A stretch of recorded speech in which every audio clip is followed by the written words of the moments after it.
अऊज़ु बिल्लाहि मिनश्शैतानिर्रजीम।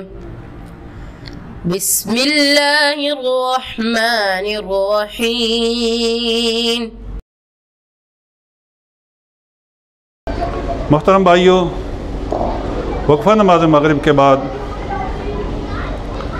मौजू है सेकुलरिज़म की यलगार और तहरीक इस्लामी।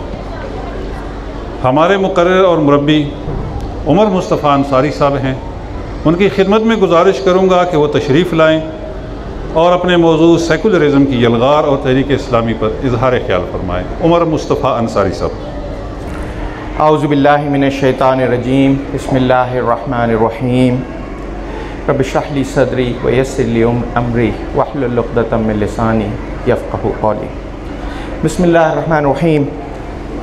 इन्ना अंज़लना तौरात फ़ीहा हुदन व नूर यहकुमु बिहन नबिय्यून अल्लज़ीना अस्लमू लिल्लज़ीना हादू वर्रब्बानिय्यून वल अहबारू बिमस्तुहफ़िज़ू मिन किताबिल्लाहि व कानू अलैहि शुहदा फ़ला तख़शौन्नासा वख़शौनी वला तश्तरू बिआयाती समनन क़लीला वमन लम यहकुम बिमा अंज़लल्लाहु फ़उलाइका हुमुल काफ़िरून। वकतबना अलैहिम फ़ीहा अन्नन नफ्स बिन्नफ्सि वल ऐन बिल ऐनि वल अनफ़ बिल अनफ़ि वल उज़्न बिल उज़्नि वस्सिन्न बिस्सिन्नि वल जुरूह क़िसास फ़मन तसद्दक़ बिही फ़हुवा कफ़्फ़ारतुल लहू वमन लम यहकुम बिमा अंज़लल्लाहु फ़उलाइका हुमुज़ ज़ालिमून। वक़फ़्फ़ैना अला आसारिहिम बिईसा इब्न मरियम मुसद्दिक़न लिमा बैन यदैहि मिनत तौरात व आतैनाहुल इंजील फ़ीहि हुदन व नूरुन व मुसद्दिक़न लिमा बैन यदैहि मिनत तौरात व हुदन व मौइज़तन लिल मुत्तक़ीन वल यहकुम अहलुल इंजील बिमा अंज़लल्लाहु फ़ीहि वमन लम यहकुम बिमा अंज़लल्लाहु फ़उलाइका हुमुल फ़ासिक़ून। व अंज़लना इलैकल किताब बिल हक़्क़ मुसद्दिक़न लिमा बैन यदैहि मिनल किताबि व मुहैमिनन अलैहि फ़हकुम बैनहुम बिमा अंज़लल्लाहु व ला तत्तबि अहवाअहुम अम्मा जाअक मिनल हक़्क़ लिकुल्लिन जअलना मिनकुम शिरअतन व मिनहाजा वलौ शाअ अल्लाहु लजअलकुम उम्मतन वाहिदतन वलाकिन लियब्लुवकुम मा फ़ीमा आताकुम फ़स्तबिक़ुल ख़ैरात इलल्लाहि मर्जिउकुम जमीअन फ़युनब्बिउकुम बिमा कुंतुम फ़ीहि तख्तलिफ़ून। सदक़ल्लाहुल अज़ीम। ये जो आयात मैंने आपके सामने तिलावत करने की तौफ़ीक़ अल्लाह ताला ने मुझे बख्शी, इन आयात की एक ख़ास अहमियत है आज के मौजू के एतबार से। यानी जिस मौजू पे हमें बात करनी है उसके लिए दो बातें समझना ज़रूरी है। एक तो ये कि जिस चीज़ की बात हो रही है यानी कि सेकुलरिज़म, वो है क्या चीज़, और दूसरी इस बात की कि उसकी और हमारी लड़ाई क्या है, अल्लाह के दीन से उसकी लड़ाई क्या है। ये आयात मुबारका, अगर मैं शुरू की आयत का जो है सिर्फ मफ़हूम आपके सामने रखूं और सिर्फ आखिरी आयत का तर्जुमा करूं तो इनका मफ़हूम ये है कि अल्लाह ताला ने तौरात उतारी, इंजील उतारी, उसमें बताया कि जराइम का क्या बदला है, उसमें बताया कि मामलात कैसे होने चाहिए, और ये बताया हज़रत मूसा अलैहिस्सलाम को, उनके मुत्तबईन को, उलमा को, उस दौर के अहबार को, और उसके बाद इंजील उतारी अल्लाह तबारक व तआला ने, और हज़रत ईसा अलैहिस्सलाम और उनके जो इत्तबा करने वाले थे उनको भी यही बात कही कि ये जो किताब है ये उसूली फ़ैसले देती है किसी मामले में सही या गलत होने का, और जो कोई इसके मुताबिक फ़ैसला नहीं करेगा, यानी ये सारी आसमानी किताबों के मामले में बात यह है कि जो इसके बारे में फ़ैसला नहीं करेगा, इसके मुताबिक फ़ैसला नहीं करेगा, उसके बारे में अल्लाह तबारक व तआला फरमाता है कि वो, यानी 3 आयात जो मैंने आपके सामने तिलावत की, वो काफिर हैं, वो फासिक हैं, वो जालिम हैं। यहाँ पर मकसद लोगों पे कुफ्र का फतवा लगाना नहीं है, ये तफसीरी बहसें हैं, फ़िक़ही बहसें हैं कि किस दर्जे पे जाकर जो है ये चीज़ हकीकी कुफ्र में बदलती है। लेकिन जो आखिरी आयत है वो उसको मैं दोबारा उसका तर्जुमा आपके सामने रखता हूँ इस चीज़ को पूरी तरह समझने के लिए। व अंज़लना इलैकल किताब बिल हक़्क़ मुसद्दिक़न लिमा बैन यदैहि मिनल किताब व मुहैमिनन अलैहि, कि हमने ये किताब तुम्हारे ऊपर नाजिल की है जो कि हक़ के साथ, जो कि पुरानी किताबों की तस्दीक करती है और इसकी मुहाफ़िज़ और निगहबान है। या ये भी तर्जुमा आता है कि तुम इसके मुहाफ़िज़ और निगहबान हो, या उम्मत उसकी मुहाफ़िज़ और निगहबान है। फ़हकुम बैनहुम, तो फ़ैसले करो, मामलात के फ़ैसले करो, जो भी मामलात दरपेश आते हैं लोगों के दरमियान उनके फ़ैसले करो उसके मुताबिक, बैनहुम बिमा अंज़लल्लाहु, जो अल्लाह ने नाजिल किया उसके मुताबिक फ़ैसले करो। वला तत्तबि अहवाअहुम, और लोगों की ख्वाहिशात नफ्स की, उनकी ख्वाहिशों की पैरवी ना करो। अम्मा जाका मिनल हक़, उस हक़ को छोड़कर कि जो तुम्हारे पास आ गया, यानी ख्वाहिशात नफ्स जो लोगों की हैं उनको उनके मुताबिक फ़ैसले ना करो, इस हक़ के मुताबिक, इस किताब के मुताबिक फ़ैसले करो। लिकुल्लिन जालना मिनकुम शिरतम व मिनहाजा, अहम तरीन बात क्या है कि हम में, तुम में से सबके लिए है, उनमें से सबके लिए, यानी पिछली उम्मतों के लिए भी बात है और उसके लिए हमने एक शरीयत की जो शरा का लफ्ज़ है उसकी असल बुनियाद है पानी का गुज़रने का रास्ता, लेकिन अब शारे के तौर पे जो है यानी रोड और रास्ते के लिए भी चीज़ इस्तेमाल होती है, वह मिनहाजा और एक रास्ता। वलौ शाअल्लाहु लजअलकुम उम्मतन वाहिदतन वलाकिन लियब्लुवकुम फीमा आताकुम फस्तबिकुल खैरात, और अल्लाह अगर चाहता तुम सबको एक ही उम्मत बना देता, लेकिन वो ये चाहता था कि वो तुम लोगों को आजमाइश करे, तुम लोगों की आजमाइश, ये दुनिया दारुल आजमाइश है। तो अल्लाह ने जो फैसले करने की किताब दी वही एक बड़ी तरीन आजमाइश है, यानी ज़ाती आजमाइशें भी हैं, लेकिन जो उम्मत के लिए और इंसानियत के लिए सबसे बड़ी आजमाइश है वो ये है कि इंसानियत बहैसियत मजमूई इस पर कहाँ तक पूरी उतरती है, इस आजमाइश पर। और फीमा अताकुम फस्तबिकुल खैरात, और नेकियों में सबकत करो। इल्लाहि मरजिउकुम जमीअन फयुनब्बिउकुम बिमा कुंतुम फीहि तख्तलिफून, आखिरकार तुम सबको खुदा की तरफ पलटना है, फिर वो तुम्हें असल हकीकत बता देगा जिसमें तुम इख्तलाफ करते रहे। ये जो आयात मुबारका मैंने मुंतखब की, कुरान पाक भरा पड़ा है मुख्तलिफ़ हिदायत से और दीन की मुकम्मल दीन के क़याम की बात, और वो सब तो हम करते ही रहते हैं, और यकीनन ऐसी बहुत सारी चीज़ें हैं जिन पर इस मौजू में भी बात करने की ज़रूरत है, लेकिन मुमकिन है कि हमारे पास उसके लिए वक्त आज के लिए काफ़ी ना हो, और कल की और आज के कुछ प्रोग्रामात में उन चीज़ों पर तवज्जो दिलाई भी गई है। लेकिन जिस चीज़ की तरफ मैं तवज्जो आज दिलाने के लिए आप लोगों की खिदमत में हाजिर हुआ हूँ वो ये है कि हम ये समझ लें कि ये सेकुलरिज्म जो इस वक्त सबसे बड़ा दुश्मन है, और ये जो हमारी उम्मत की बहैसियत मजमूई शिकस्त है, मैं कहूँगा अगेन शिकस्त, हकीकी शिकस्त, तो फ़तह जो है वो तो अल्लाह के हाथ में है। हर इंसान अल्लाह के यहाँ फ़तह याब होगा अगर उसने अपने हिस्से का काम कर लिया। लेकिन अगर हम बहैसियत मजमूई देखते हैं तो बेशुमार ऐसी आपको मिसालें मिलती हैं, ऐसी सूरत हाल नज़र आती है जिससे आपको पता चलता है कि गालिबन किसी हद तक ये एक हारी हुई जंग है, और पहले उसमें आपको फ़िज़िकल ग़ुलामी का सामना करना पड़ा, और उसके बाद आज हालत ये है कि जहनी ग़ुलामी और ग्लोबलाइजेशन के नाम पर जिन जिन चीज़ों का आपको सामना करना पड़ रहा है उसमें आप अपनी औलादों से, हम अपनी उम्मत से, अपनी कौम से, अपनी वैल्यूज़ और अपनी रिवायात से, हर चीज़ से हाथ धोते जा रहे हैं। तो सवाल ये है कि ये जंग जिसकी तरफ मैंने इन आयात की जानिब से इशारा किया वो हकीकतन क्या है, लेकिन उससे पहले कुछ मिलती जुलती इस्तिलाहात हैं जिनको हम बहुत मुख्तसरन समझ लें। आज की बात खुसूसन सेकुलरिज्म के बारे में है और मेरी ज़्यादातर तवज्जो उसी के बारे में होगी, लेकिन हम लोग समझने के एतबार से बसा औक़ात कुछ इस्तिलाहात को आपस में गड़मट कर देते हैं। तो इसलिए ये ज़रूरी होगा कि ये 3-4 अहम इस्तिलाहात हैं जिनको हम समझ लें। मैं समझता हूँ कि सबसे अहम इनमें 4 इस्तिलाहात जो समझने की हैं वो है सेकुलरिज्म, दूसरी लिबरलिज्म जो बहुत बड़ी हद तक एक साथ चलती हैं, लेकिन बहरहाल हकीकतन इनमें से एक जो है यानी एक ज़ाती ज़िंदगी पर ज़्यादा और दूसरी इज्तमाई ज़िंदगी पर ज़्यादा असर करती है। तीसरा, इनसे आगे के दर्जे हैं। उन आगे के दर्जों में भी दो दर्जे हैं। एक जिसको कहा जाता है एग्नोस्टिसिज्म यानी तशकीक, और एक जो है वो एथिज्म, इल्हाद।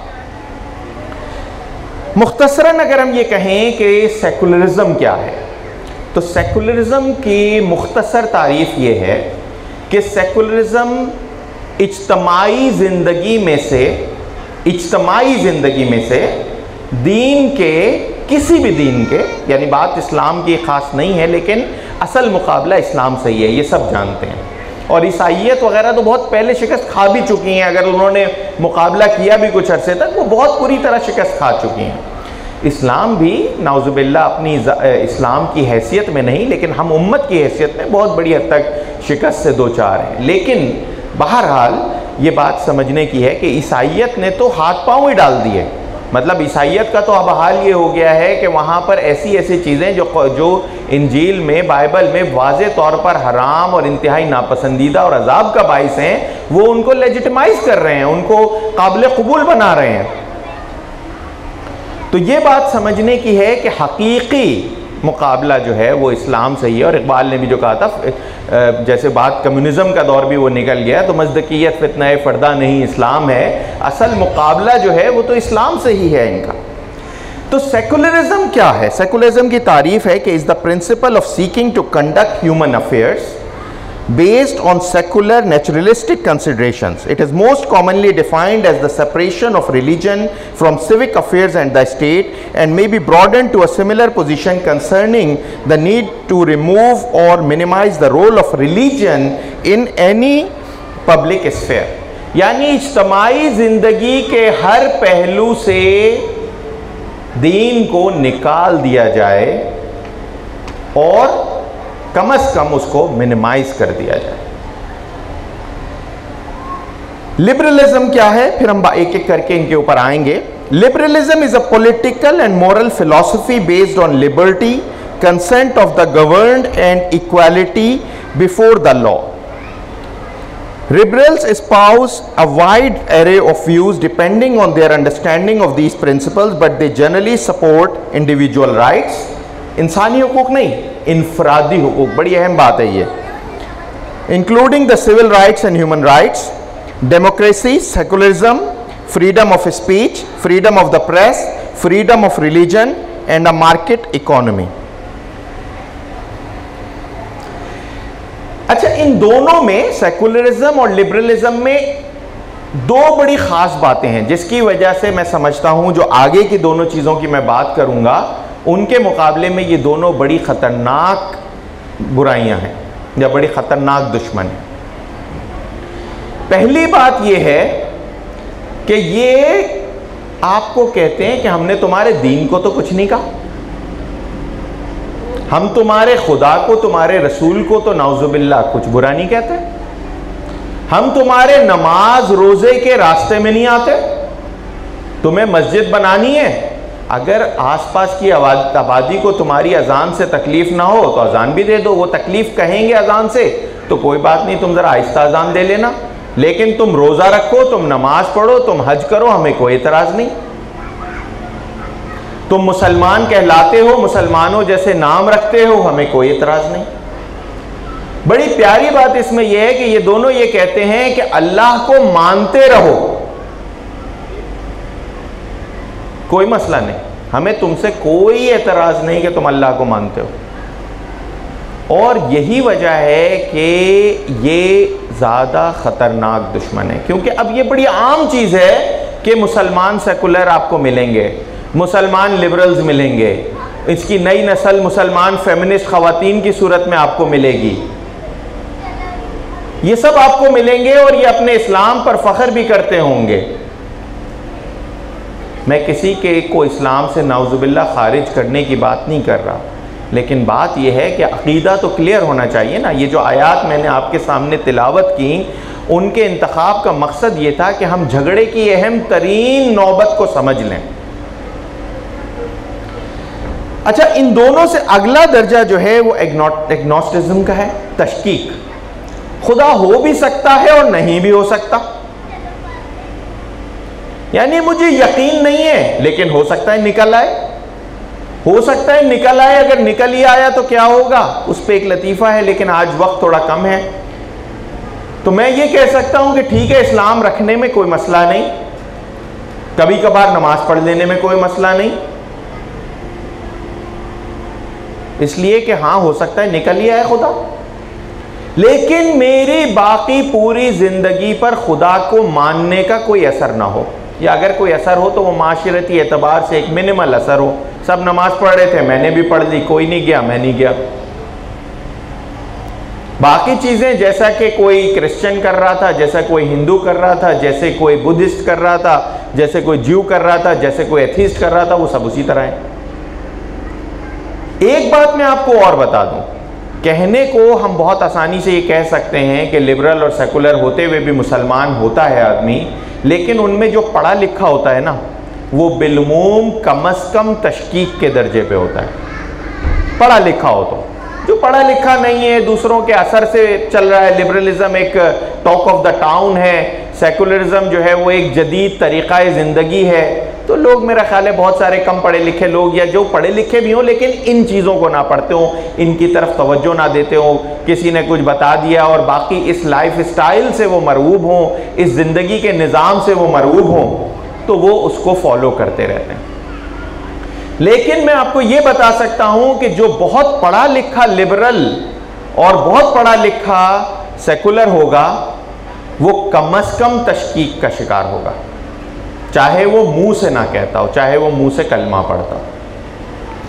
और जो इससे अगला दर्जा है इल्हाद, जिसे हम कहते हैं एथीसिज्म, पहले इसकी एग्नोस्टिसिज्म की तारीफ हम अगर देख लें, is the view that the existence of God, the divine or the supernatural is not known or knowable with any certainty, यानी हो भी सकता है, नहीं भी हो सकता, कोई इसमें सर्टेनिटी नहीं है। लेकिन एथीसिज्म ये कहता है कि in the broader sense is an absence of belief in the existence of deities of any form, and any form of divine person or power or divine guidance। तो यूं समझ लीजिए कि इल्हाद वो है जब इंसान कहे कि मुझे यकीन है कि खुदा नहीं है, लेकिन एग्नोस्टिज्म वो है जहां इंसान कहता है कि मुझे उस दर्जे का यकीन नहीं है कि खुदा नहीं है, उसके साथ साथ मुझे इस दर्जे का यकीन नहीं है कि खुदा है, मैं दोनों चीज़ें यकीन से नहीं कह सकता। ये बातें समझना हमें क्यों ज़रूरी है, इसलिए कि एक फोर्स है और वो फोर्स ये, अच्छा ये सारे बहुत सारे मामलात में इनके बिलीव्स और बहुत सारी चीज़ें आपको मिलती जुलती मिलेंगी। मतलब कुछ कहेंगे कि जी मैं पॉलिटिकल थ्योरी में सेकुलर और ह्यूमन फिलॉसफी में लिबरल हूँ, या इस तरह की बहुत सारी बातें। बहुत सारे इनमें से ये कहेंगे कि ठीक है मैं एथीस्ट नहीं हूँ, मैं खुदा पे यकीन रख लेता हूँ, कलमा भी पढ़ लेता हूँ, नमाज भी पढ़ लेता हूँ।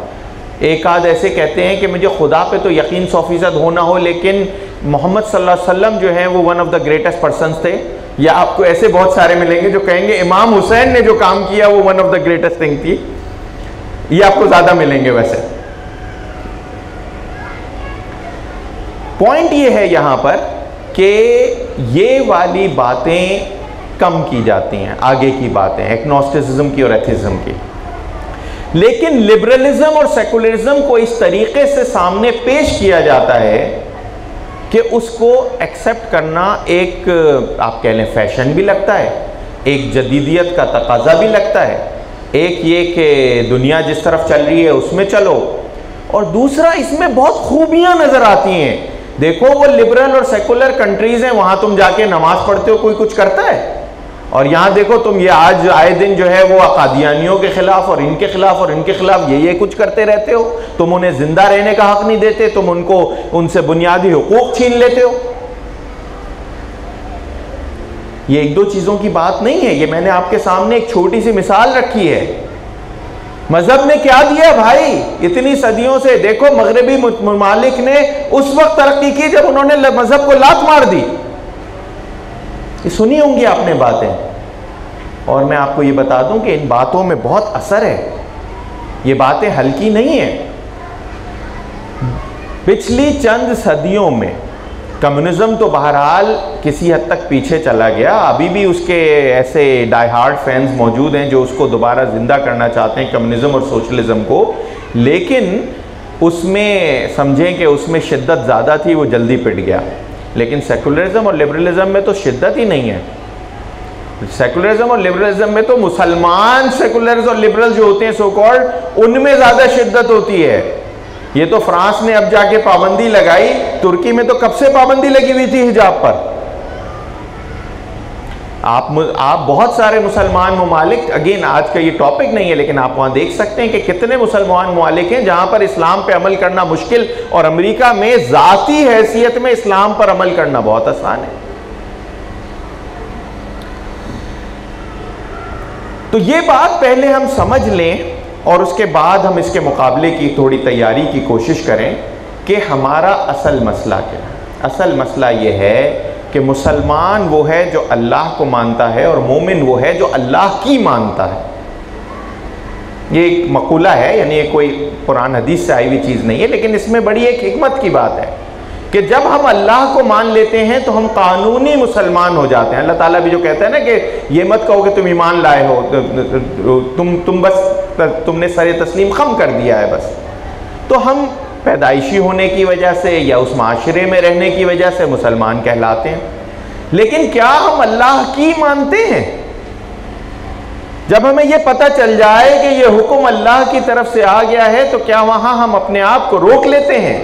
या जहां यह पता चल जाए कि यह हुक्म करने का है, कोई चीज करने का हुक्म है, क्या वो उस रास्ते पे चल पड़ते हैं? ये वो टेस्ट है जहां पर लिबरलिज्म और सेकुलरिज्म हमको शिकस्त पर शिकस्त दे रहे हैं। वो कहते हैं अल्लाह को मानने से किसने मना किया? नमाज पढ़ो, रोजा रखो, ज़कात दो, बड़ी अच्छी बात है, मजीद चैरिटी करो। एक दो चीज़ों की बात नहीं है, मैं आपको एक छोटी सी बात कहूँगा, ये थोड़ा मौजू से हट के, लेकिन उसको समझना बहुत ज़रूरी है। इकबाल ने कहा था, मांगते फिरते हैं अगियार से मिट्टी के चिराग, अपने खुर्शीद पे फैला दिए साए हमने। अक़वाम मुत्तहिदा ने चंद साल पहले सस्टेनेबल डेवलपमेंट गोल्स के एतबार से कोई एक दस्तावेज़, और उसके बाद उस पर बहुत काम हुआ है, SDGs कहलाते हैं जी। जो कारोबार हैं, जो हुकूमतें हैं, जो माली मामलात हैं, उन सब में इसका ख्याल रखना ज़रूरी है कि डेवलपमेंट के एस्पेक्ट्स को, एनवायरनमेंट के एस्पेक्ट्स को, ह्यूमन एलिमेंट्स को, इन सब चीज़ों को इग्नोर ना किया जाए। बहुत ही अच्छे 17 प्रिंसिपल्स हैं। हमारी बात हो रही थी किसी मौजू पे, एनवायरनमेंट पे, मैंने कहा देखें बात ये जब वहाँ से आई तो आपने माननी शुरू कर दी। हमारा मज़हब तो वो है जो कहता है कि नबी करीम सल्लल्लाहु अलैहि वसल्लम की हदीस के मुताबिक कि अगर बहते पानी पर, बहते दरिया पर भी वुज़ू कर रहे हो तो पानी का इसराफ ना करो। अगर तुम्हें पता हो कल क़यामत आ जाएगी तो भी आज दरख्त लगा दो, और दरख्त लगाना सदका है आज नहीं, अपनी अगली नस्लों के लिए। वो नबी जिन्होंने, नबी रहमत जिन्होंने किसी हिरनी के बच्चे को जो है वो उसको देखा कि वो उस बच्चे को पकड़ लिया है तो उसको छुड़वा दिया। एक ऊँट बिलबिला रहा था तो आप नबी करीम सल्लल्लाहु अलैहि वसल्लम ने कहा कि क़यामत के दिन मैं इसकी तरफ से वो हूँगा, इसकी तरफ से मैं वो दावा करूँगा। तो ये वाली बातें हमें अगर मगरिब से आती हैं तो हम उनको बहुत खुशी खुशी ले लेते हैं। सेकुलरिज्म और लिबरलिज्म के साथ भी यही बात है। देखिए दीन जो है उसमें यकीनन हुक्म तो हमें अल्लाह का ही मानना है, लेकिन जो दीन के इज्तमाई ज़िंदगी के उसूल हैं, जो माशरती ज़िंदगी के उसूल हैं, जो माशी ज़िंदगी के उसूल हैं, उन्हीं का नाम लेकर ये लोग हमको बेवकूफ़ बनाते हैं। वही निज़ाम जो सबसे पहले खिलाफत राशिदा में रहा, उसी निज़ाम के नमूनों से आगे काम करके वो हमको बताते हैं कि मज़हब को छोड़ोगे नहीं तो ये नहीं मिलेगा। दुनिया में जो इतनी फलाही रियासतें उन्होंने बना दी, उनका कहना ये होता है कि ये बनने के लिए मज़हब को छोड़ना या साइड पे रखना या कम अज़ कम उसको इनफरादी ज़िंदगी तक महदूद करना ज़रूरी है। यहां पर आकर हमारी जंग शुरू होती है, इसलिए कि अगर मैं किसी चीज को सही समझता हूं तो यह मेरी अकल की बुनियाद पे होने वाला फैसला कब सही भी हो सकता है, गलत भी हो सकता है। इसलिए कि इंसानी तजुर्बा महदूद है, इंसानी अकल महदूद है, इंसानी जहानत महदूद है, इंसानी हिकमत महदूद है।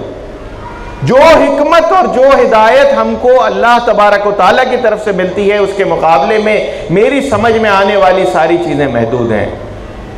सूअर क्यों हराम है, आप बैठे लग जाएं और उस पर जितनी चाहें तहकीकात कर लें, आधी में आपको मर्जी की तहकीकात मिलेंगी, आधी में नहीं मिलेंगी। शराब में फ़ायदे हैं या नुकसान है, अल्लाह ताला खुद ही कह देता है फ़ायदे भी हैं नुकसान भी हैं। जुए में फ़ायदे भी हैं नुकसान भी हैं। रिबा के बारे में अल्लाह तबारक व तआला कह देता है यह हराम है और रिबा जो है वो हलाल है। बैठ के डिफरेंस निकालना शुरू कर दें, जस्टिफिकेशन बनाना शुरू कर दें। एक स्टेज आएगी जब आपको पता चलेगा कि इस जगह आपकी अकल, समझ, तजुर्बे, हर चीज की हद हो गई है। और ये वो जगह है जहां पर जाकर समझदार आदमी को यह पता चल जाता है कि मुझे उसी हिदायत की तरफ जाना है। यहां तक तो बहरहाल हमने असल उस जंग की बात कर ली कि जंग है क्या, जो हुक्म उतरा है। अब लिबरलिज्म उसका एक हिस्सा है, लेकिन आज की बात बिलखुसूस हमारी सेकुलरिज्म की तरफ है और उसमें कुछ और पहलू हैं जो कि मेरे कुछ पॉइंट्स हैं जिनमें आएंगे वन बाय वन। उसमें क्या जंग का पहलू है और उसमें हमारे करने का काम क्या है, इस एतबार से मैं कोशिश करूंगा कि जितने वक्त की इजाज़त हो हम कुछ पॉइंट्स को कवर कर सकें। पहला मसला है, मैं तरतीब में ऊपर नीचे हो सकता है, लेकिन मैं समझता हूं लोगों को सेकुलर बनाने में साइंस का बड़ा किरदार है। साइंस का कोई मजहब नहीं होता, लेकिन लोगों ने साइंस का मजहब बना दिया। डार्विन से लेकर डॉकिंस तक, नजरिया इर्तिका से लेकर बिग बैंग थ्योरी तक, हर मामले में चूंकि हम मुसलमानों ने अपनी इल्मी काम को छोड़ दिया था, ये लोग हमसे आगे निकल गए और उनका जो जामिद मजहब था जिसमें जमीन घूमती नहीं थी, उस मजहब को उन्होंने बड़े आराम से गलत साबित कर दिया। लेकिन प्लीज इसके मुकाबले में हम एक और दूसरी गलती करने लगे हैं। हमारे अंदर ये बड़ी एक वो आ गई है कि हम जबरदस्ती साइंस से साबित करेंगे इस्लाम सही मजहब है। कुरान साइंस की किताब नहीं है, हदीस में आपको कोई साइंसी उसूल नहीं मिलते। जबरदस्ती साबित करने की कोशिश मत कीजिए। मैं आपसे एक बात और कहूंगा, मुझे जाती हैसियत में हर बात पर यानी हदीस के एक एक लफ्ज और एक एक कौल पर यकीन है, लेकिन मेरे नजदीक अगर तिब्बे नबवी में भी कोई चीज मिलती है तो उसका मतलब ये नहीं है कि वो जदीद मेडिकल साइंस का रिप्लेसमेंट है। इस्लाम जामिद नहीं है। वो तिब्बे नबवी में जो चीज मिलती है वो नबी करीम सल्लल्लाहु अलैहि वसल्लम की बौसत का मकसद नहीं था। मेरी जाती हैसियत में मैं समझूं मिसवाक करना सुन्नत है, अफजल दर्जे की, बहुत अच्छी बात है।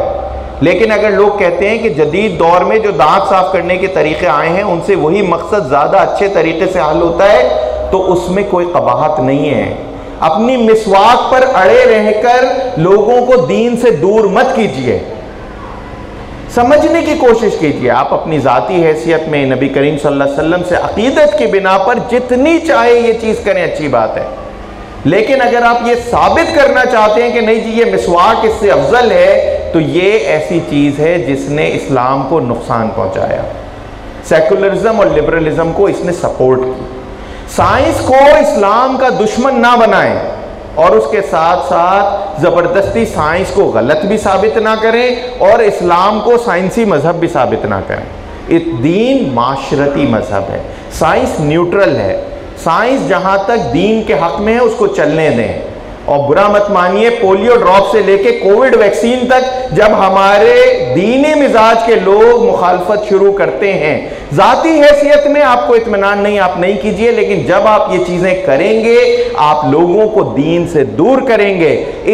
इस मैदान में आप शिकस्त खाएंगे, इसलिए कि इस मैदान में आपकी कोई तैयारी नहीं है। अगर मैं ये साबित कर भी सकूं कि मिसवाक बेहतर है टूथपेस्ट और टूथब्रश से, ये दीन की बोसत का मकसद नहीं था। मैं गलत जगह अटका रहा हूं अपने आप को। हो सकता है आप में से कुछ को मेरी बातें बुरी लगे, मगर मकसद क्या है? असल जंग की तरफ तवज्जो दीजिए, ये फरोई मसाइल में मत अटकिए। पजामे का साइज और दाढ़ी का साइज नबी करीम सल्लल्लाहु अलैहि वसल्लम की वसत का मकसद नहीं था। असल मकसद था लोगों को अल्लाह की बंदगी की तरफ लाना। उसमें उनमें बहसों में और उन चीज़ों में मत अटकिए जो कि दीन के लिए नुकसानदेह हैं। इंसानी ख्वाहिशात नफ्स और शैतान के बहकावे और लज्जात का हुसूल, ये एक ऐसी चीज़ है जिसका कोई मुकाबला नहीं है। अगर आप कभी जाएं और देखें कि दुनिया में वो लोग जिन्होंने इस्लाम को छोड़ा, इस्लाम जैसी नेमत को छोड़ा, यानी मुसलमानों में पैदा हुए और छोड़ के चले गए, उनमें से बहुत बड़ी तादाद की असल वजह यह होगी कि उन्हें वो लज्जात चाहिए थे। ये वो चीज़ है जिसके बारे में हम कुछ नहीं कर सकते। जिसको शैतान का बहकावा और नफ्स का बहकावा गलत रास्ते पे ले जाए, आप उसको पलटा नहीं सकते। लेकिन इसके लिए हम क्या कर सकते हैं? इसके लिए हम ये कर सकते हैं कि हम लोगों को बेहतर और जायज़ तफरीह और लोगों को मसरूफियत दें, उनको बेहतर और जायज़ तफरीह दें। जो बेहतर और जायज़ तफरीह और इंसानी सहूलियात मुमकिन हो सकें वो दी जाएं। लेकिन इनमें से कुछ चीज़ें होंगी जहाँ पे आके एक लाइन खिंच जाएगी और उस लाइन से आगे आप कुछ नहीं कर सकेंगे। खुदा और ज़िंदगी का गलत तसव्वुर। खुदा के बारे में लोगों का एक तसव्वुर है, नाउज़ुबिल्लाह कि बस वो अपना कोड़ा लिए हुए लोगों के अजाब के इंतज़ार में बैठा हुआ है। ज़िंदगी का तसव्वुर लोगों के जहन में ये होता है कि जनाब ये ज़लज़ला आ गया तो ये आफत है, ये अल्लाह की तरफ से अजाब है। और नतीजा ये निकलता है कि लोग दीन की तरफ आने की बजाय मुतनफ़िर होते हैं। लोगों को दीन से मुतनफ़िर ना करें। यकीनन खुदा और ज़िंदगी का गलत तसव्वुर ही लोगों को लिबरलिज़म और सेकुलरिज़म की तरफ लेके जाता है। लेकिन ये वो काम है जहाँ पर हमको लोगों को अच्छे तरीक़े से बिल्कुल मौइज़ा हसना के ज़रिए उनको समझाने की ज़रूरत है। एक ऐसे एग्नोस्टिक बहुत बड़े अदीब का मैंने पढ़ा जो मतलब अब मैं अथीस्ट कहूँ या एग्नोस्टिक कहूँ, बहरहाल वो एग्नोस्टिक तो अपने आप से ख़ुद को कहते थे, यानी तशकीक में हो, पूरी तरह मुसलमान नहीं हो। उन्होंने इस्लाम किस बुनियाद पे छोड़ा कि उन्होंने ये देखा कि एक बच्चा पैदा हुआ उनके दोस्त के भाई के यहाँ जिसके हाथ पाँव नहीं थे। बहुत तकलीफ़देह बात है, बहुत तकलीफ़देह बात है। लेकिन ये तकलीफ़देह बात, एक वो पढ़े लिखे आदमी थे, बहुत चीज़ें उन्होंने सेकुलरिज़म की और कम्युनिज़म की और सोशलिज़म की पढ़ी थी। कम्युनिस्ट टाइप आदमी थे। सेकुलर आज के दौर के हिसाब से हो गए होंगे, सारे ही हो गए हैं कम्युनिस्ट। लेकिन उन्होंने उस मौके पर अल्लाह के वजूद का इनकार कर दिया। इसकी वजह यह है कि हम खुदा और ज़िंदगी के तसव्वुर को सही नहीं समझ पा रहे और ना समझा पा रहे हैं। ये वो वक्त है कि जब इन चीज़ों की तरफ हमें तवज्जो अपनी मबजूल करने की ज़रूरत है कि किस तरीके से हम बेहतर से बेहतर तरीके से लोगों को जो है खुदा और ज़िंदगी के सही तसव्वुर की तरफ ला सकते हैं। सख्तियों और पाबंदियों का रद्द अमल या इंतकाम। मैं आपको बता सकता हूँ कि बेशुमार फेमिनिस्ट, लिबरल और सेकुलर जिनको मैं जानता हूँ, उनके दीन के सही रास्ते को छोड़ने की अहम तरीन वजह, और ऐसे इल्हाद वाले भी, यानी एक्स मुस्लिम्स वगैरह के तासुरात आप कभी पढ़ें जो मुर्तद हो गए, तो आपको उनमें से बहुत बड़ी वजह जो है वो बेजा पाबंदियाँ में लगेंगी।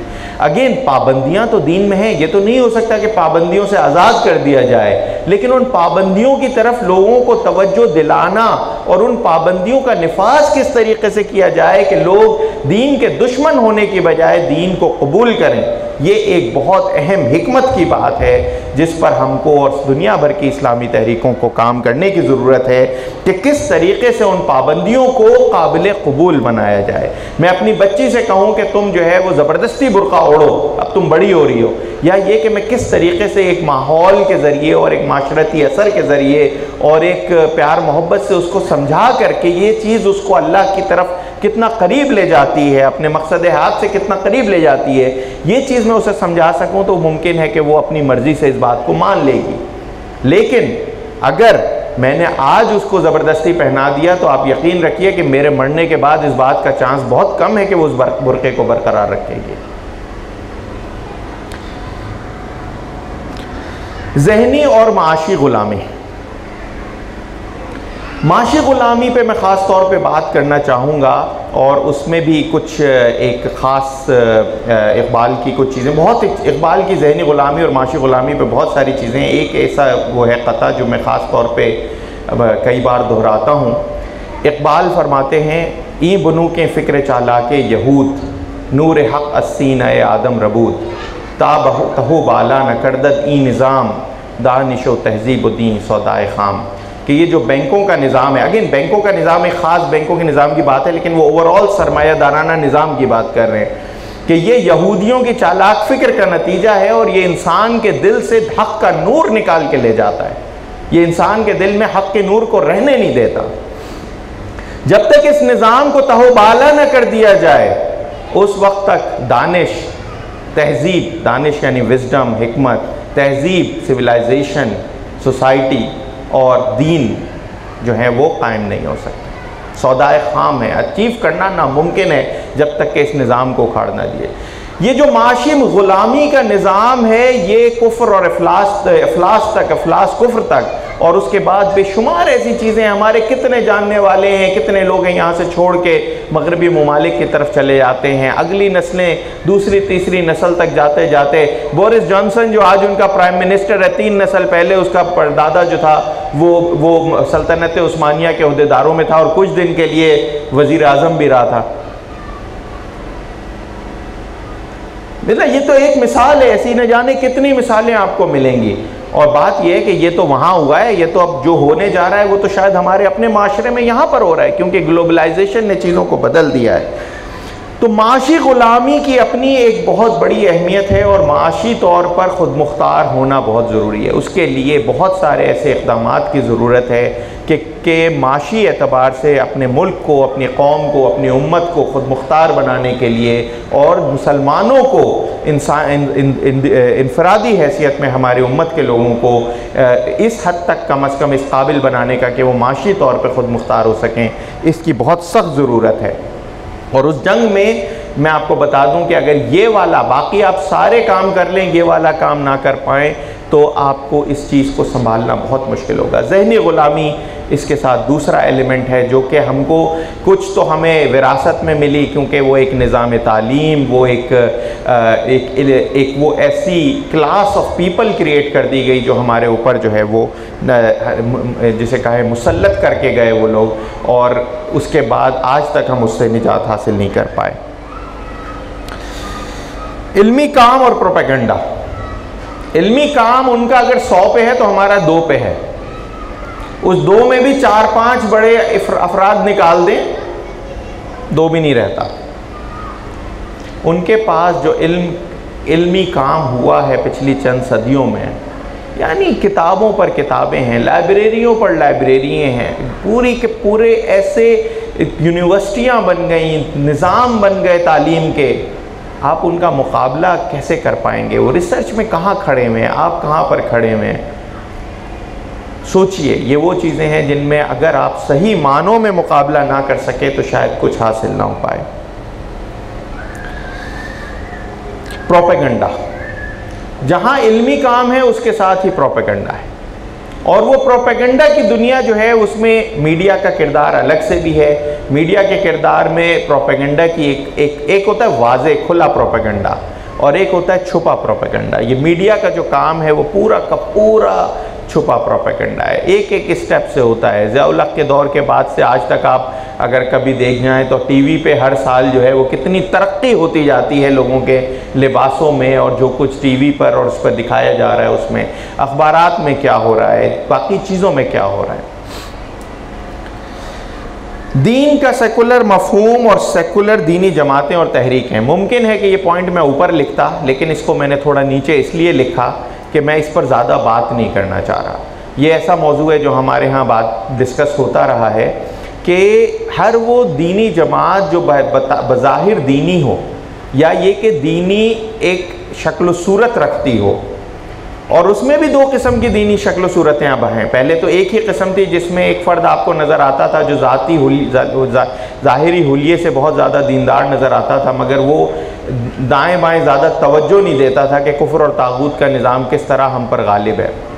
लेकिन अब उसके मुकाबले में उससे ज़्यादा ख़तरनाक जदीदियत पसंद ऐसे लोग नज़र आ रहे हैं जो बज़ाहिर दीन की बात करते हैं, दीन की जदीद ताबीर की बात करते हैं, लेकिन वो खुलकर सेकुलरिज़म और लिबरलिज़म को एक एक्सेप्टेबल निज़ाम की हैसियत देते हैं, और इस हद तक इनसे ज़हनी मरऊब हैं कि वो ये समझते हैं कि हमारी उम्मत के मसाइल का हल इसमें है कि हम दीन को ज़ाती हैसियत में ले जाएँ और इन उसूलों पर ज़िंदगी बसर करें।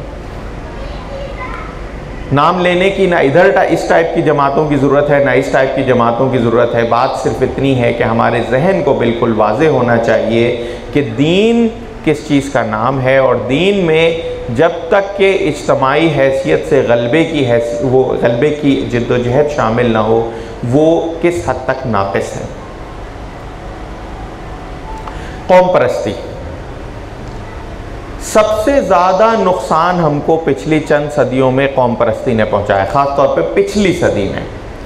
अच्छा, एक और मसला ये है कि जो कौम परस्त हैं बिलउमूम ये सारे कौम परस्त या सोशलिस्ट या सेकुलर पार्टियां निकलेंगी। पहले फैशन सोशलिज्म और कम्युनिज्म का ज़्यादा था, बाद में सेकुलरिज्म का हो गया। आप तुर्की की मिसाल देखिए, कौम परस्ती शुरू हुई और वो कौम परस्ती एक कंप्लीट सेकुलर कौम की तरफ ले गई, यहाँ तक कि अजान अरबी में देने पर पाबंदी लग गई, अरबी लिबास पे पाबंदी लग गई, टोपी पे पाबंदी लग गई, हिजाब पे पाबंदी लग गई। कौम परस्ती इस हद तक गालिब हुई। अपने माशरे में देखिए, बंगाली कौम परस्ती जिसने हमारे मुल्क को दो टुकड़े किया, मैं आज भी मानता हूँ कि कसूर हमारे वालों का ज़्यादा था, लेकिन ये बात तो हकीकत है कि बंगाली कौम परस्ती का जादू इस दर्जे पे चढ़ गया कि उसने दीन की बुनियाद पर मुल्क के दो टुकड़ों को जमा ना रहने दिया। मैं मानता हूँ कसूर हमारी फ़ौज का ज़्यादा होगा और उससे भी बढ़कर हमारे बाद में हुक्मरान बनने वाली पार्टी का होगा, लेकिन ये बात समझने की है कि कौम परस्ती जो है वो मज़हब का कफन है। इकबाल ने जो फरमाया ना, ये जो पैरहन इसका है वो मज़हब का कफन है, ये जो नया देवता है वतन का। तो कौम परस्ती ने ये सारी सूरत हाल बहुत बड़ी हद तक पैदा की। मसलन मिस्र देख लीजिए, मसलन इराक़ देख लीजिए, पूरा लॉरेंस ऑफ अरेबिया का एपिसोड देख लीजिए, किस तरीके से अरबों को तुर्कों के ख़िलाफ़ लड़ाकर और फिर अरबों में भी छोटी छोटी कौमें बनाकर, छोटी छोटी ममलिकतें बनाकर किस तरीके से इस्लाम की जो है वो ओवरऑल शिकस्त का सामान किया गया। लेकिन उसको किस चीज़ ने मुमकिन बनाया? हमारी कौमों के अंदर, हमारी मिल्लत के अंदर कौमें बन जाना, और उन कौमों को मिल्लत और उम्मत और इस्लाम से ऊपर तरजीह देना। और यही चीज़ आपको हमारे यहाँ भी नज़र आएगी कि पख्तून कौम परस्त आपको ज़्यादातर कम्युनिस्ट नज़र आएंगे, बलोच कौम परस्त आपको सोशलिस्ट और कम्युनिस्ट नज़र आएंगे, सिंधी कौम परस्त ज़्यादातर आपको कम्युनिस्ट नज़र आएंगे। कम्युनिज़म के ज़वाल के बाद ये सब सेकुलरिज्म के उसमें पनाह ले रहे हैं, ये सबको नज़र आ रहा है। लेकिन आपको ये वाज़े तौर पे नज़र आएगा कि बहुत रेयर ऐसा होगा कि ये कौम परस्त मज़हब को साइड पे ना रखते हों। बेशुमार का तो खुले अल्फाज में दावा भी होता है कि कोई ताल्लुक़ नहीं है। राजा दाहिर हमारे लिए जो है वो मोहम्मद बिन कासिम से ज़्यादा अहम है, इसलिए कि वो इस धरती का सपूत था।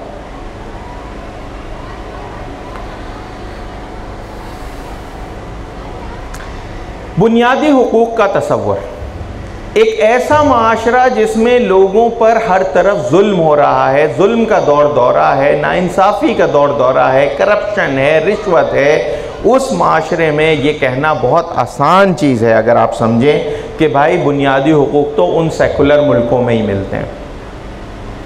इस बात की तवज्जो किए बग़ैर कि हकीकी बुनियादी हुकूक जो हैं वो जिस तरह इस्लाम ने दिए, चाहे ख़वातीन को दिए हों, चाहे मर्दों को दिए हों, चाहे ग़ुलामों को दिए हों, वो बुनियादी हुकूक उस ज़माने में किसी और ने नहीं दिए। लेकिन बात यह है कि आज की फतहयाब क़ुव्वतें जो हैं, और ख़ास तौर पे जिन्होंने अपने यहाँ फलाही रियासतें बना ली हैं, हमारी कीमत पर, हमारा खून चूस चूस कर, इन गरीब अफ्रीका के ममालिक को और एशिया के ममालिक को लूट लूट कर, बरतानिया ने जब बरसगीर इंडो पाक पर कब्ज़ा किया, उस वक्त दुनिया की जीडीपी का, टोटल जीडीपी का, पढ़िए ये एनालिसिस, दुनिया के टोटल जीडीपी का 25% इंडिया से पैदा होता था। India, Pakistan, Bangladesh, greater India में, इस बरसगीर में दुनिया की टोटल जीडीपी का 25% था। बरतानिया जब यहाँ से गया तो 3% था। नहीं, हमारा कसूर था, हमने साइंसी तरक्की नहीं की। लेकिन क्या आपने हमें साइंसी तरक्की करने दी? हमारी जो थोड़ी बहुत सनतें थी उनके साथ आपने क्या किया? हमारी जो ज़राअत थी उसके साथ आपने क्या किया? काम भी किया, लेकिन काम वहीं किया जहां ज़रूरत थी। रेल का जाल बिछाया, लेकिन मेरे और आपके फ़ायदे के लिए नहीं बिछाया, अपने आर्मी और मिलिट्री के मूवमेंट के लिए बिछाया, उसी हिसाब से बिछाया। तालीम का जाल बिछाया, अव्वल तो उनके जाते जाते भी तालीम का क्या लेवल था देख लीजिए, कितने % लोग एजुकेटेड थे। और जिनको एजुकेट किया अपने निज़ाम तालीम में, अपने निज़ाम के लिए, क्लर्क बनाने के लिए, अपने मुंशी बनाने के लिए, अपने निज़ाम के कारिंदे बनाने के लिए किया। ठट्ठा में हज़ारों मदारिस, सैकड़ों मदारिस थे इस पूरे रीजन में, ठट्ठा के रीजन में सैकड़ों मदारिस थे, कहाँ गए? बंगाल में इतने मदारिस थे कि तकरीबन एजुकेशन लेवल 70 to 80% हुआ करता था। इनके जाते हुए क्या हाल हुआ?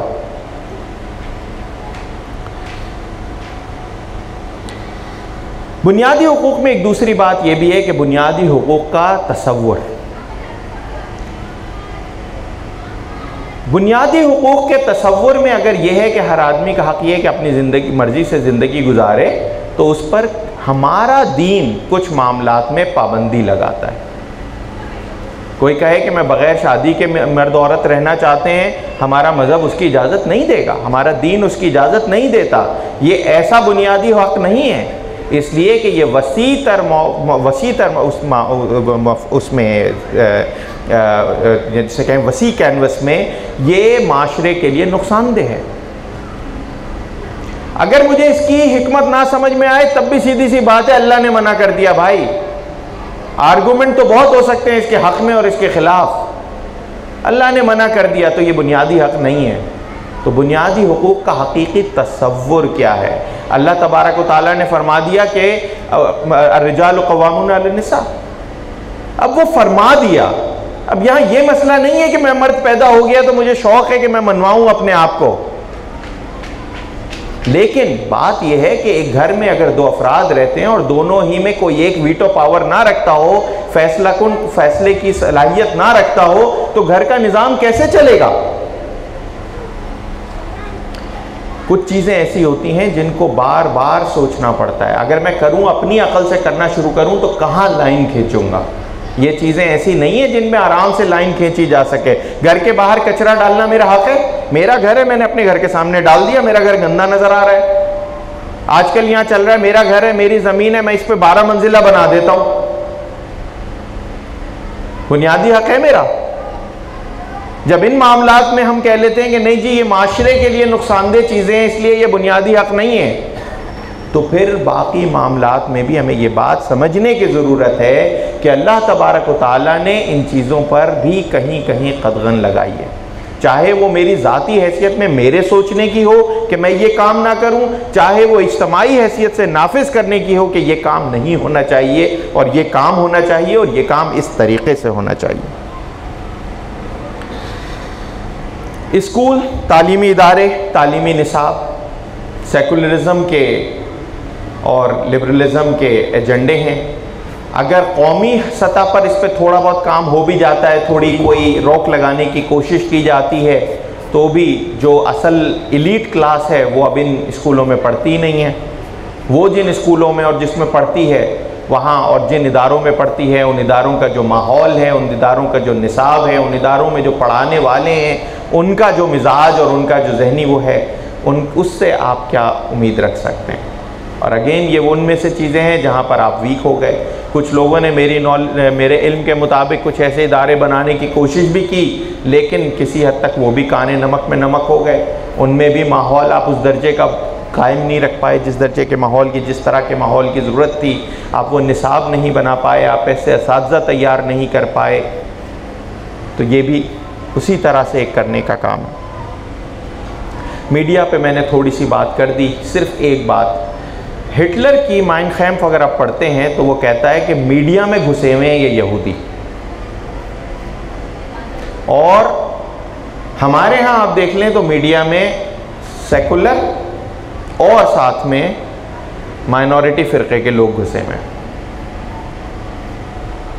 सोचिए, अब आप कहें कि मौलवी साहब का क्या काम है कि जाके वो मीडिया में बैठे हैं। मसला ये कि मीडिया का रुख ही ऐसा बना दिया गया कि वहाँ मौलवी का कोई काम नहीं रह गया, और मौलवी होना ज़रूरी भी नहीं था। ऐसे लोगों की ज़रूरत थी जो दीनी समझबूझ रखते हों और इन मामलात में आगे बढ़ें। यकीनन कुछ लोग रह गए मीडिया में, उन्होंने अपने अपने तौर पे काम किया, कुछ बुराइयों के आगे बंद लगाया, लेकिन बात यह है कि ये चीज़ें अब कमज़ोर होती जा रही हैं। अगर कोई जाता भी, हमारे एक साथी हैं जमीयत में रहे, वो वहाँ पर किसी को बताते ही नहीं है मैं जमीयत में रहा, इसलिए कि उनके लिए वहाँ रहना नामुमकिन हो जाएगा। तो बात यह है कि बहुत ज़्यादा हो गया तो उन्होंने कभी किसी ख़बर में कुछ कर दिया जमात जमीयत का, इससे ज़्यादा वो कुछ नहीं कर सकते। बात तो निज़ाम को बदलने की है। यहाँ पे एक दो ऐसे अफराद अगर चले भी जाएं तो क्या हासिल है। तो सवाल ये है कि मीडिया के महाज पर हमने क्या किया। अच्छा, इसमें यह कहना भी सही नहीं है कि क्योंकि देखें अब सोशल मीडिया पिछले 10-15 साल से जब से ज़्यादा मकबूल हुआ है, उस पर कॉस्ट भी इतनी नहीं आती। सोशल मीडिया का महाज जो है उसमें तो बहुत सारे ऐसे लोग आपको अब नज़र आते हैं जो कि मीडिया मेन स्ट्रीम मीडिया पे नहीं है, उन्होंने उसको यूज़ किया, इस्तेमाल किया, और बाज़ अनफॉर्चुनेटली वहाँ पर भी आपको बहुत सारे ऐसे लोग ज़्यादा नज़र आते हैं जो जदीदियत वाले हैं या खुले सेकुलर लिबरल हैं, लेकिन उस महाज पर काम करना आसान है, इसलिए कि जो मेन स्ट्रीम मीडिया है उसमें आपके पास उतनी सहूलियात और उतने वसाइल नहीं है।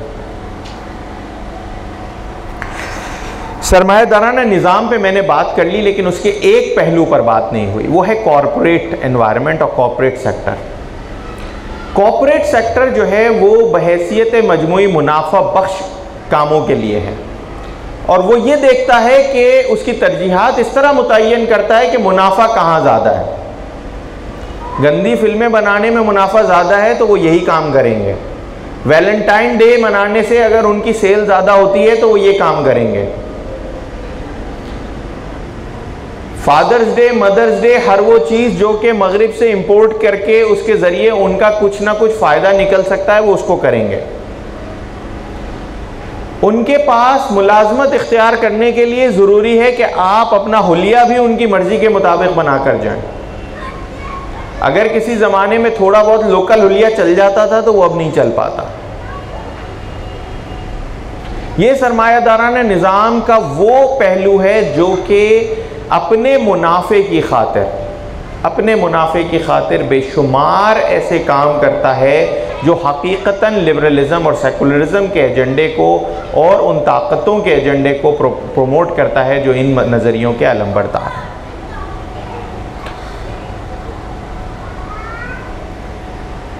इंसान की नफसानी ख्वाहिशात को एक्सप्लोर करना, उसके मुताबिक प्रोडक्ट्स लाना और उससे इंसान की कमज़ोरियों को इस्तेमाल करते हुए ज़्यादा से ज़्यादा मुनाफा कमाना इनका काम है। ये एक ऐसा पहलू है जिसके ख़िलाफ़ ना कोई काम हुआ है, ना कोई काम करना आसान है। हमारे अक़ल में भी कभी आता है, सॉरी टू से कुछ लोग मेरी बातों से बुरा मान सकते हैं, कि पेप्सी का बायकॉट कर दो। हम पेप्सी का बायकॉट करते हैं जी, हमें अब पता भी नहीं है कि वो कुछ पैसे इसराइल देता है नहीं देता, कोई गारंटी नहीं है उस बात की, कोई इनसर्टेन बात नहीं है। यकीनन ये बात है कि उसके ओनर्स में यहूदी शामिल हैं,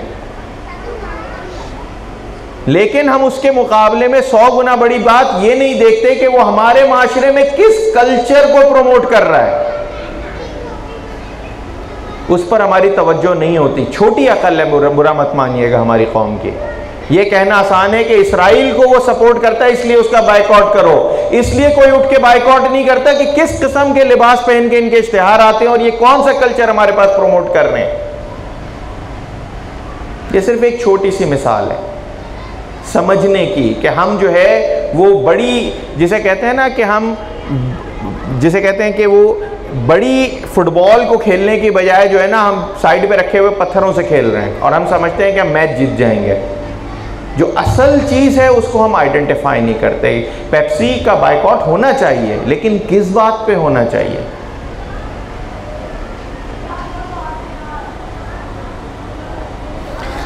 एनजीओज, आपने मैदान छोड़ दिया, दूसरों के लिए मैदान बन गया।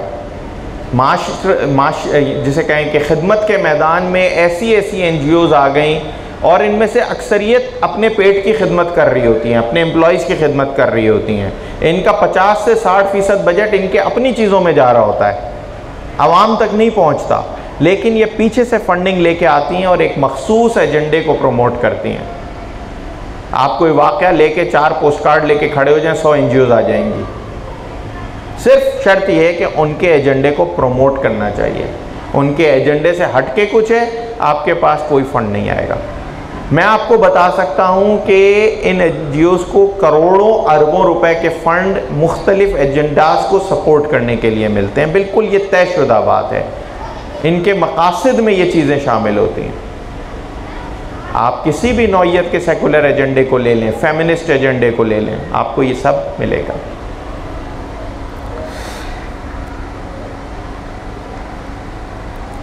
अब एक और चीज़ पे मैं बात करना चाहूँगा, वो दो चीज़ें हैं हमारी गलतियों के पहलू, हमारी उम्मत के गलतियों के पहलू। पहला पहलू है जमूद, इस्लाम का जमूद। इकबाल ने 100 साल पहले भी जो उस पर बातें कही वो आज भी लगती हैं, बहुत मामूली सा कहीं कहीं फ़र्क आया है, लेकिन बहरहाल हुआ। अच्छा, अब जमूद से लोग ये समझने, अगर समझें कि मैं ये कह रहा हूँ कि चीज़ें हलाल कर दी जाएँ, ये मकसद नहीं है। बाज़ लोगों ने जमूद को से हटे तो उन्होंने हलाल करनी शुरू कर दी। उन्होंने जो है वो मकासद के नाम पर और इज्तिहाद के नाम पर बड़ी ऐसी चीज़ें हलाल कर दी जो नस्स शरी से हलाल नहीं हो सकती थी। उन्होंने आसानियाँ पैदा करने की खातिर की। जमूद से मेरा मुराद आसानियाँ पैदा करना नहीं है, जमूद से यहाँ मेरी मुराद है आगे को बढ़ना, जदीद दौर के तकाज़ों को समझना, जदीद दौर के तकाज़ों के हिसाब से तैयारी करना। मेरा ख़ुद ताल्लुक़ इस्लामिक बैंकिंग से ज़्यादा है, तो ये बात मैं इसलिए नहीं कहूँगा कि ताल्लुक़ मेरा इस्लामिक बैंकिंग से है, लेकिन मैं कहूँगा कि पिछले 100 साल में अगर हकीकी इस्लाम में कोई इज्तिहादी काम हुआ है तो वो इस्लामिक बैंकिंग में ही हुआ है। ख़राबियाँ हैं बहुत, उसमें इम्प्रूवमेंट की ज़रूरत है, लेकिन पहली दफ़ा उलमा निकले और एक्सपर्ट निकले और उन्होंने एक निज़ाम को स्टडी किया, उस निज़ाम की ख़राबियों को स्टडी किया और उसके मुताबिक एक मुतबादिल निज़ाम बनाने की कोशिश की। इस निज़ाम, जो मुतबादिल निज़ाम आज की तारीख़ में बना है, उसमें 1000 ख़राबियाँ हैं। अगर आप में से कोई मुझसे इत्तफ़ाक़ नहीं करता कि भाई ये तो जायज़ नहीं है, मैं ये तो नहीं कहूँगा कि जायज़ नहीं है, मैं उसकी ख़राबियों का आपसे ज़्यादा जानता हूँ, लेकिन मेरी बात को समझने की कोशिश कीजिए कि पहली दफ़ा एक इज्तमाही कोशिश हुई कि मग़रबी निज़ाम के इदारों के ख़िलाफ़ एक इज्तमाही जिद्दोजहद करके एक काबिल अमल निज़ाम बनाने की एटलीस्ट कोशिश की जाए। किसी और मैदान में नहीं हुआ ये काम इस दर्जे का, और ये काम कामयाब नहीं हो सकता जब तक कि जिसे हम कहते हैं पॉलिटिकल विल ना हो। पॉलिटिकल विल से मुराद ये है कि अगर आप इस्लाम का पूरा निज़ाम गालिब ना कर सकें, माशरा वैसा ही रहे, तो हलाल गोश्त की दुकान हो या वो भी महंगा गोश्त बेचेगा और अपना मुनाफा कमाएगा, इस्लामिक बैंकिंग भी हो तो वो भी 10 जगह अपनी डंडियाँ मारेगा। लेकिन पहली दफ़ा ये चीज़ हुई। इस चीज़ की ज़रूरत हर मैदान में है, हर अमल के मैदान में इस चीज़ की ज़रूरत है कि जमूद को तोड़ा जाए, आगे बढ़ा जाए, लोगों को जिसे मुतबादिल निज़ाम मुहैया किए जाएं, इस चीज़ की ज़रूरत है।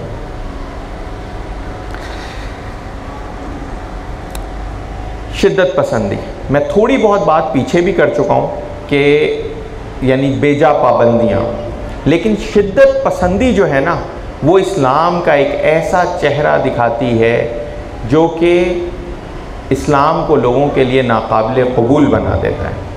कुछ अर्सा पहले ये बात मैंने पढ़ी थी, उसकी मैंने पूरा रेफरेंस मेरे पास नहीं है, लेकिन जो वाक़े के तौर पे पढ़ी थी, मुझे उसमें कोई यानी बात गलत नहीं लगती, इसलिए मैं आपके सामने कर दूं कि जब कम्युनिज़म बड़ी हद तक शिकस्त खा गया और उसके बाद जो है वो कॉन्फ्रेंसेस वगैरह हुई उसके शिकस्त की वजूहात पर, तो एक CIA की डेस्क थी, उनके इंचार्ज को बुलाया गया कि आप भी अपनी राय दें। उन्होंने कहा कि हमारा तरीक़ाकार ये होता था कि हम फंडिंग किया करते थे कम्युनिज़म के उन रिसालों को और उन ऑथर्स और उन मुसन्निफ़ों को जो कम्युनिज़म की इंतहाई शिद्दत आमेज़ तस्वीर पेश करते थे, जिससे वो उसको नाकाबिले अमल बना देते थे। वो बिल्कुल आइडियलिस्टिक बातें होती थी। कम्युनिज़म में बहुत खूबियाँ हैं, इसमें मानने की बात है। जितने लोगों को इसने मुतासिर किया, बहुत सारी ऐसी खूबियाँ थी जो मुतासिर किया, लेकिन सिर्फ अगर हम ये बात समझ लें इस मामले में कि कम्युनिज़म की नाकामी का एक बहुत बड़ा सबब यह है कि कम्युनिज़म में शिद्दत पसंदी को सपोर्ट किया गया, जिसका नतीजा ये हुआ कि आम कम्युनिस्ट उन मुल्कों में रहने वाले आम आदमी के लिए वो निज़ाम नाकाबिल अमल और बहुत ही बुरा हो गया, और उसके मुकाबले में उसको मगरबी ममालिक और उनका निज़ाम जो है वो तो बहुत ही ज़बरदस्त लगने लगा। हालांकि आम आदमी के मफादात कम्युनिस्ट और सोशलिस्ट कंट्रीज़ में ज़्यादा अच्छे तरीके से पूरे किए जाते थे, लेकिन वो उस तरह से प्रोमोट की गई। ये वाली बात समझने की है कि शिद्दत पसंदी फ़ायदामंद नहीं है। आप सिर्फ ये सोचने की कोशिश कीजिए कि जो पिछले चंद रोज़ से हमारे यहाँ मुजाहरे और धरने की तस्वीरें जा रही हैं दुनिया भर में, वो इस्लाम की कैसी तस्वीर पेश कर रही हैं। यानी उसमें जिस तरीके से आती जाती गाड़ियों के साथ वो किया गया, जो चीज़ें हो रही हैं, क्या वो कोई अच्छी तस्वीर पेश कर रही हैं? ये एक मामला है। फिर दूसरा मामला शिद्दत पसंदी का है कि मैं तुझे काफिर कहूँ और तू मुझे काफिर कहे। काफिर से कम पे तो मानते ही नहीं हैं हम लोग एक दूसरे को। यानी हम अपने फ़िरक़े के लिए, आप हमारे साथियों से बात करें जो अहले हदीस हैं, वो आप सुनिए कभी उनको इख्वानुल मुस्लिमीन और इस मिजाज के पॉलिटिकल इस्लाम वाले लोगों के बारे में क्या बात करते हैं। बरेलवी से देवबंदी का सुन लीजिए, देवबंदी से बरेलवी का सुन लीजिए। शिद्दत पसंदी हर एतबार से नुकसानदेह है, और शिद्दत पसंदी का बिला वास्ता फ़ायदा सेकुलरिज्म और लिबरलिज्म का होता है, ये मैं आपको बता दूँ। हर वो शख्स जो इन तस्वीरों को देख के उससे नफ़रत करेगा वो इस्लाम से दूर जाएगा। वो ये नहीं सोचेगा कि इस्लाम की अच्छी शक्ल ढूंढ लूँ मैं, वो बोलेगा इस्लाम होता ही ऐसा है, नाउज़ुबिल्लाह। कुछ तशनगी आज के मौजू में यकीनन मुझे अंदाज़ा है रही है, बहुत बड़ा मौजू है, लेकिन ये कि वक्त के एतबार से मैंने कोशिश की कि मौजू को मुख्तसर रखूँ। अज़ान भी हो रही है, तो अज़ान के बाद अगर कोई सवाल हो तो वो हम ले लेंगे। वन आखिर दावाना अनिल हम्दुलिल्लाहि रब्बिल आलमीन। करने के अहम तरीन कुछ काम क्या हैं? मैंने कोशिश ये की थी कि सारे काम आइडेंटिफाई करता जाऊं, और हमारी तहरीक के लिए वसाइल महदूद हैं, उसमें से हम अपने अपने एतबार से देखते जाएं क्या चीज़ें हो सकती हैं। मैं अगर आप मुझसे पूछें तो मेरे जहन में सबसे अहम चीज़ वो है जो मौलाना ने कही है, तत्हीर अफ़कार। तत्हीर अफ़कार जो है ना, अब पहले से भी ज़्यादा अहम हो गई है। यानी तो जो चार नुकाती लाइहा अमल है, तत्हीर अफ़कार, तामीर किरदार, माशरे की इस्तिलाह और निज़ाम हुकूमत की इस्तिलाह। तो मैं ये समझता हूँ कि सबसे अहम काम जो है वो तत्हीर अफ़कार की अहमियत बढ़ गई है। अच्छा, ये हमेशा रही है, ऐसा नहीं है कि पहले ना हो, लेकिन आज के ज़माने में एक तो ये कि भांत भांत की बोलियाँ भी बहुत हो गई हैं। यानी पहले के ज़माने में शायद भांत भांत की बोलियाँ इतनी नहीं थी। एक और बात किसी हद तक मैं समझता हूँ कि वो ये बढ़ गई है कि दीन के मामले में हमारे पास जो लिटरेचर था, यानी जो लिटरेचर था उसमें इजाफा भी उस दर्जे से नहीं हुआ, और उस लिटरेचर पर हमारी तवज्जो भी उतनी नहीं है। तत्हीर अफ़कार जो है वो उस वक्त तक नहीं हो सकती जब तक कि आप उस लिटरेचर को, और यकीनन इजाफे की भी उसमें ज़रूरत है, लेकिन जो हमारे पास मौलाना के ज़रिए लिटरेचर मौजूद है उसको हम घोल के ना पी जाएँ। मसलन आज भी मैं कहूँगा कि तनक़ीहात के कुछ मज़ामीन जो हैं, जो 100 साल से भी शायद ऊपर हो गया है, वो मगरबी तहज़ीब की बहुत सारी चीज़ों के मुकाबले में बेहतरीन आपको गाइडेंस देते हैं, बेहतरीन जहन साफ़ कर देते हैं। लेकिन साथ साथ अब चीज़ें बदल रही हैं, और मैंने जो कहा भांत भांत की बोलियां, और बात यह है कि ग्लोबलाइजेशन ने बहुत ज़्यादा लोगों तक बातें पहुंचाना मुमकिन कर दी हैं, लेकिन वो जो इम्कान पैदा हुआ था हमको उसका इदराक उस दर्जे का नहीं है, और उसके मुकाबले में दूसरे बहुत सारे लोगों ने उसको बहुत ज़्यादा इस्तेमाल कर लिया। ये पहली बात हो गई। दूसरी बात ये कि मैंने 2-3 बातों पर ख़ास तौर पे मैं समझता हूँ तहरीक के वसाइल कम हैं, लेकिन माशी मैदान में काम करने की बहुत ज़्यादा ज़रूरत है। माशी मैदान में जो काम है वो इस तरह से आप ये समझ लीजिए कि जब कौम पूरी की पूरी मुफलिस हो जाए, कौम का माशी निज़ाम तबाह हो जाए, उसी माशी निज़ाम में साथ साथ जुल्म का निज़ाम चल रहा हो, तो उस कौम में रहने वाले लोग कहीं दाएं और बाएं देखेंगे। जब वो यहाँ से निकल के देखेंगे, अच्छा देखो वहाँ तो जनाब कोई आपको चोर डाकू नहीं मिलता, वहाँ तो जनाब कोई चोर डाकू कर ले तो चोरी डाका हो जाए तो पुलिस पकड़ भी लेती है। वहाँ पर ठीक है, मान लिया कि वहाँ पर मुसलमान नहीं है, लेकिन वो लोग हमसे अच्छे मुसलमान हैं, बस कलमा नहीं पढ़ते। ये जुमला भी सुना होगा आपने। तो मेरा ख्याल है कि ये माशी निज़ाम का काम बहुत अहम है। माशी निज़ाम का काम जो है वो किए बगैर दूसरे काम मुश्किल हैं। तो पहली चीज़ तत्हीर अफ़कार हो गई, यानी अपनी ज़ात के लिए, फिर उसको आगे जहाँ जहाँ जिस तरीके से पहुँचा सकें।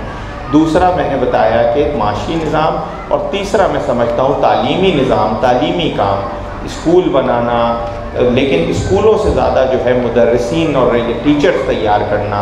टीचर्स ऐसे हों जो कि अगली पूरी नस्ल तैयार कर सकें। आपको मैं आज भी बताऊं कि बेशुमार कम्युनिस्ट और बेशुमार सेकुलर जो पढ़े लिखे लोग हैं, वो चंद ही प्रोफेसरों के हाथों तरबियत तैयार करता होते हैं दुनिया के हर मुल्क में।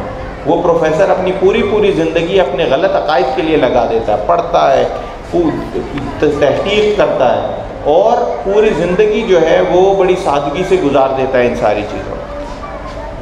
तो तालीमी काम जो है मैं समझता हूँ इसमें तहरीक को, यकीनन तहरीक कुछ मकामात पर अपने एतबार से काम कर रही है, लेकिन उसमें भी अहम काम मज़ीद तर ये है कि ज़्यादा से ज़्यादा टीचर्स ऐसे तैयार हों जो सिर्फ तहरीक के स्कूलों में नहीं बल्कि हर जगह, और ख़ास तौर पे यूनिवर्सिटी में और आला तालीमी कॉलेजेस वगैरह में जो हैं ऐसे लोग हों, ऐसे अफराद हों जो कि दीन का सही तसव्वुर अपने स्टूडेंट्स तक पहुँचा सकें। तो मैं मुझसे तो आप पूछें क्योंकि वसाइल महदूद हैं, तो यही तीन काम मैं कहूँगा, यानी तत्हीर अफ़कार, जहनों को क्लियर करना, अपने भी दूसरों के भी, और उसमें लिटरेचर का सबसे अहम किरदार है। दूसरा माशी मैदान में जो भी काम हो सके। तीसरा तालीमी मैदान में। काम सारे अहम हैं लेकिन ये तीन बहुत अहम है। एक चौथा का तत्हीर अफ़कार के लिए अभी मैं जाहिद भाई से बात कर रहा था कि स्टडी सर्कल्स वगैरह और इस तरह की चीज़ों को दोबारा एक बड़े यानी एक जिसे कहते हैं सिलसिले को जारी करने की ज़रूरत है, और ऐसा हो सकता है कि इसमें तहरीक से बाहर के लोग भी शामिल होना शुरू करें अगर हम इसे अच्छे तरीके से कर सकें तो बाकी तो सारे ही काम करने के हैं, लेकिन ये मेरा ख्याल है सबसे अहम है।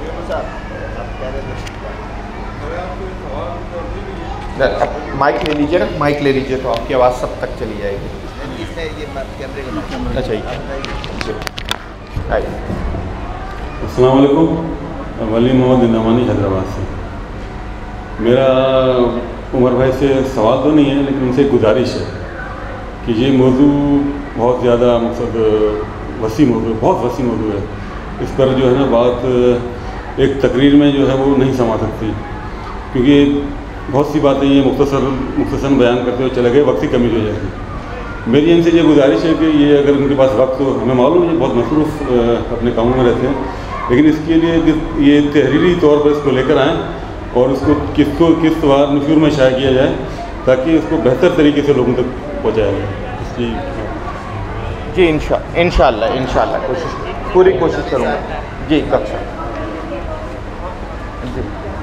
डॉक्टर जावेद मलिक साहब ख़ास तौर पे तवज्जो दिला रहे हैं कि एक ऐसी चीज़ है जो कि जिसको हम आम तौर पे बयान नहीं करना चाहते या हम उनको इन चीज़ों को छुपाते हैं, लेकिन अब हो ये रहा है कि इस तरह की चीज़ों को बहुत ज़्यादा प्रमोट किया जा रहा है, तो इसलिए वो कह रहे हैं कि इसकी तरफ भी तवज्जो दिलाया जाए कि ये सेकुलरिज़म और लिबरलिज़म, जब हमने बात की इंसान के बुनियादी हुकूक़ की या पर्सनल राइट्स की, तो उसमें इंसान के बारे में ये भी समझा जाने लगा है कि वो चीज़ें जो कि पुराने मज़ाहिब में हमेशा ममनू रही, यानी ज़िना है, हम जिन्स परस्ती है, और ख़ास तौर पे हम जिन्स परस्ती को बहुत ज़्यादा जो है वो आम करने की कोशिश की जा रही है, उसको आम करने से ज़्यादा एक्सेप्टेबल बनाया जा रहा है उसको, यानी जो चीज़ अजाब का बाइस है उसको एक्सेप्टेबल बनाया जा रहा है, या ये चीज़ें यानी ये इसी का शाखसाना है कि उन्होंने ये तय कर लिया कि ये जो डिवाइन गाइडेंस थी ये चीज़ें हर किताब में हैं, लेकिन उन्होंने इन अपनी नफसानी ख्वाहिशात को